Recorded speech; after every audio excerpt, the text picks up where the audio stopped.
The Betty and Barney Hill encounter, a measured review of one of the most discussed close encounters in modern times. In the early 1960s, when space travel was new enough to seem almost theatrical and the public was learning to separate science fact from science fiction, an ordinary married couple from New Hampshire reported an extraordinary experience. Betty and Barney Hill lived in Portsmouth. Betty worked as a social worker, and Barney was a postal employee. Neighbors and friends described them as sober, reliable, and level-headed. They were not publicity seekers. Those facts matter because they shaped how the public and investigators reacted to their account, and why the story kept its place in the conversation for decades. Hey, subscribe and hang out with us for all things mysterious. Tap the bell so you don't miss our next episode about the Betty and Barney Hill alien encounter. We'll dive into the story, share expert takes, and drop some wild new details.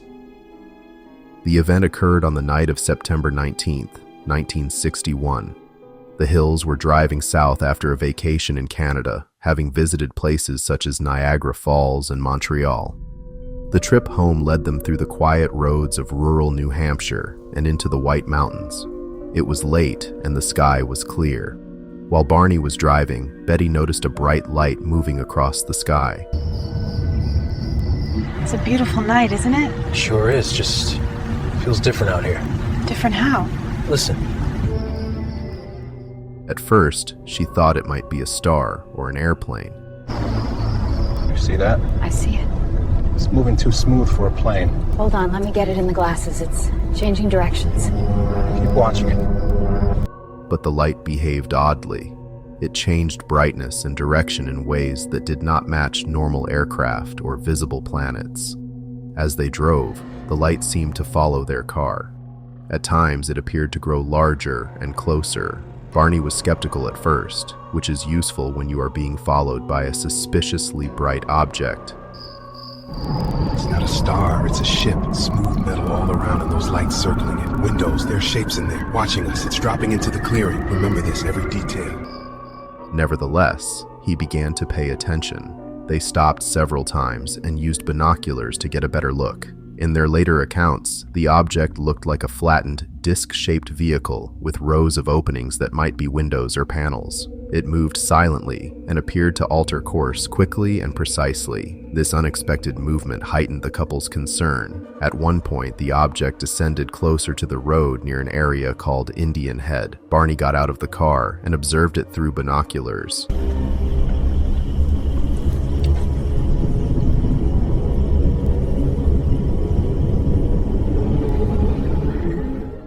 He described seeing small figures inside. He returned to the car, visibly shaken. The pair then felt intense fear and urgency, and they drove away as quickly as the roads permitted. After that, the story takes on one of its most puzzling elements. The Hills recalled hearing beeping or buzzing noises. Soon afterward, both said their memory of the remainder of the drive became hazy. When they reached home, they discovered that more time had passed than they expected.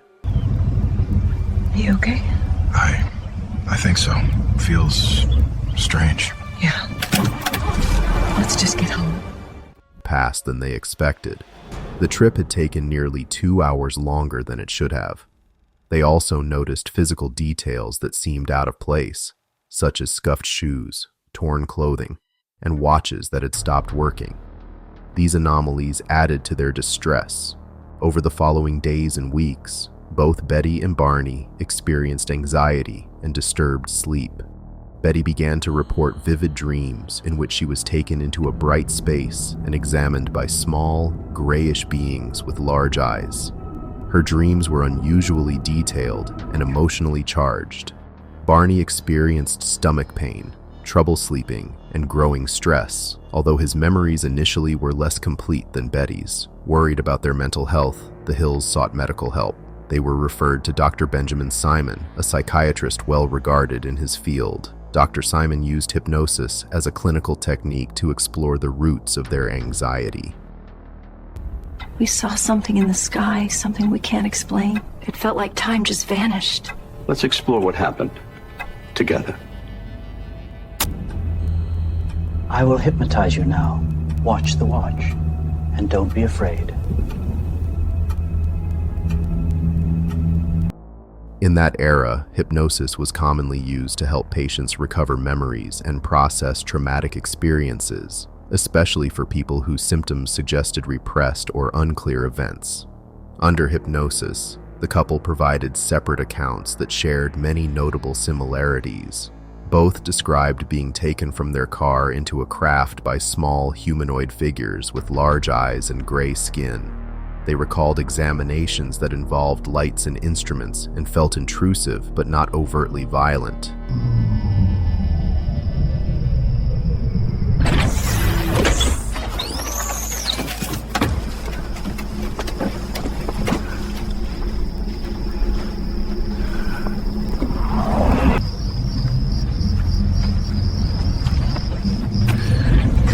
Betty, I'm all right. step through. It is safe. Please take a seat and don't be afraid. All right. We're okay.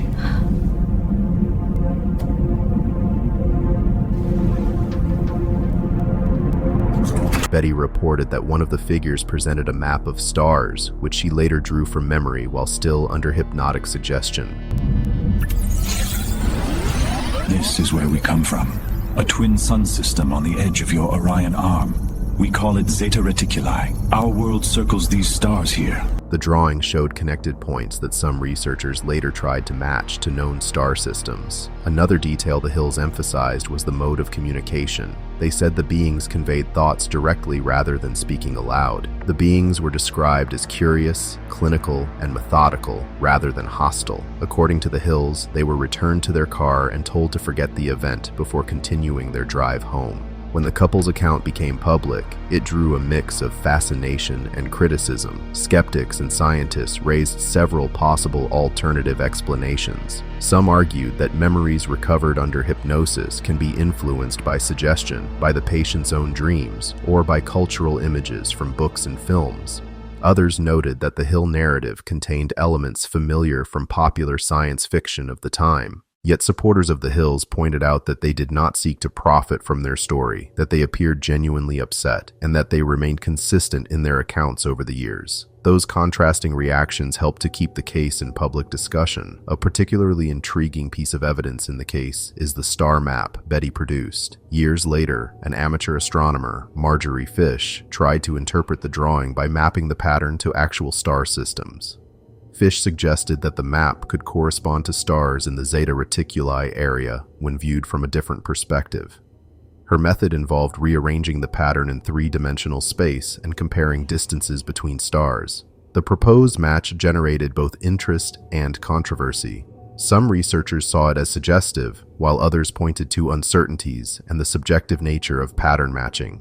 The Hills' social context is another important aspect to consider. They were an interracial couple during a period when such marriages were uncommon and often subject to prejudice. That reality meant the couple already faced social scrutiny and potential hostility. Friends and colleagues described them as sincere and thoughtful. Barney was especially concerned about his job and reputation. Given those pressures, many observers found it unlikely that they would fabricate a sensational story for attention. Over time, the Hills tried to resume ordinary life. They did not pursue fame aggressively, though they did speak publicly at times after their case received attention. Barney died in 1969. Betty lived until 2004. Both remained convinced that what they had experienced was real. Their persistence kept the narrative alive and encouraged new generations of researchers and commentators to revisit the case. The Hill encounter influenced how later reports were framed. Concepts such as gaps in remembered time, intrusive medical examinations, and telepathic-style communication began to show up in other accounts. Those patterns raised a key question for researchers. Do these similarities point to an underlying phenomenon that is consistent across different witnesses, or do they reflect shared cultural motifs that can shape how people describe unusual experiences? The answer remains contested, and the debate is part of what keeps the Hill case relevant. From an educational standpoint, the story has several useful functions. It prompts questions about how memory works and how people perceive unfamiliar events under stress. It invites careful study of clinical methods such as hypnosis, including their strengths and limitations for recovering memory. It encourages historians to examine how early space-age anxieties, popular media, and social attitudes shaped public reactions to reports of unexplained aerial phenomena. It also shows how a single, well-documented case can become a focal point for interdisciplinary study. Researchers continue to examine the Hill's account from multiple angles. Psychologists study the role of dreaming, trauma, and suggestion. Cognitive scientists look at how memory may be altered or constructed in response to stress. Astronomers evaluate the star map hypotheses while noting the challenges of drawing firm conclusions from ambiguous visual patterns. Historians and sociologists analyze how the case fit into a changing cultural landscape during the 1960s. The case does not yield neat or final answers.